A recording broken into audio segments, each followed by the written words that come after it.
before I go any further, I just want to make a quick statement, and I want it to be loud and clear. Is that okay? This statement is, fuck TOEFL. Like, fuck TOEFL, seriously, who's with me? Fuck TOEFL! Yeah, okay. Yeah, because, you know, the reason why I'm so pissed is because my TOEFL expired this month. Oh. That's right.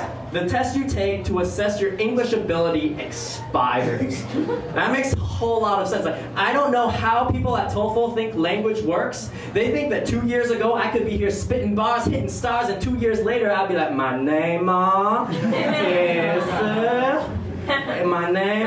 is chopsticks. No!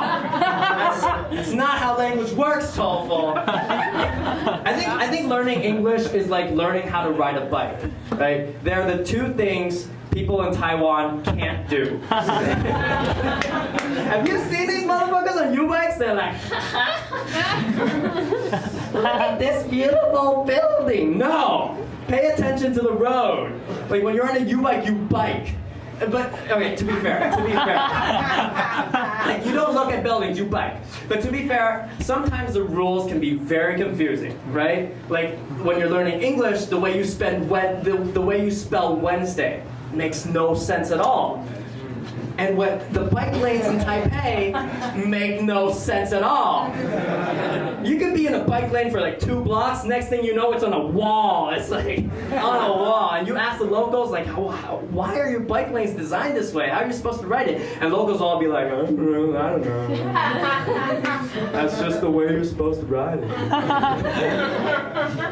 But anyways, I was so pissed with TOEFL, I actually wrote a letter to TOEFL. I was like, Dear TOEFL, what the fuck is your rationale for charging $180 for a computer-based test and then having it expire every 2 years? Sincerely, Brian. And TOEFL actually got back to me. TOEFL replied in a very succinct letter. It said, ka-ching ka-chong. It kind of threw me off guard in the first place, but then I realized that's what Asian money sounds like.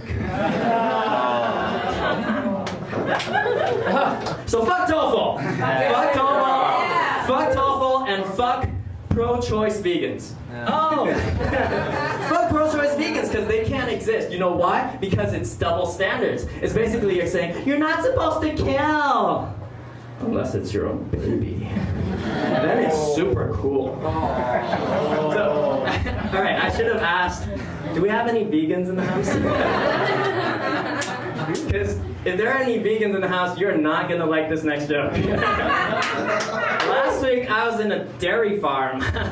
I was at a dairy farm, and it was the most wonderful day in my life. I've never seen so many cows, and you have to understand. True story. I grew up, when I was growing up, I had no one, like, I grew up in unisex schools. I had no girls in my classmate for 6 years. So last Wednesday, I have never been surrounded by so many females. There are 700 cows and one really horny bull. Just one bull. And when I mean really horny, I don't mean like horny, I mean a really horny bull. Because that bull had one responsibility. It had one responsibility, to sniff out the cows that were in heat. You know, the cows that wanted some. But the thing is, that bull never got to get any, because once they sniffed out those cows, the workers on the farm would inseminate them with imported semen. Because I quote, foreign bulls are genetically superior. Seriously? Cows too? I knew mad cow disease spread from cows to humans. I never knew that white fever spread from humans to cows. That's my time. Thank you guys. I'm Brian.